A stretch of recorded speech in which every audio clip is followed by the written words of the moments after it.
Gusto mo bang lalaki is malupit na lalaki or average lang, normal lang? Ako, for me, gusto Anong ko gusto yung mo? yung average lang. Yung ayoko yung sobrang... Gets. Kaya ganun. Hindi po ako yung babae na yung mamandoan yung lalaki.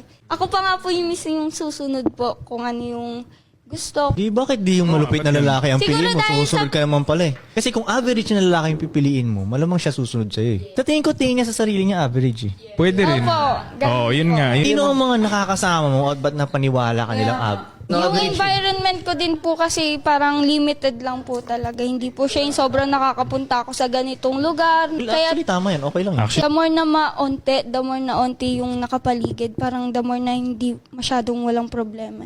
Alam mo, tol, tingi ko nga yung mga ganitong type ng babae pa yung pinakasasaya eh. Yung ang baba na expectation niya. Average lang gusto niya eh. Tapos ang gaan tuloy ng vibe niya. Tapos may dumating na lalaking successful sa buhay niya. Opo, tatanggapin Sobrang ko saya na po. niya. Opo. O kita mo, wala pa.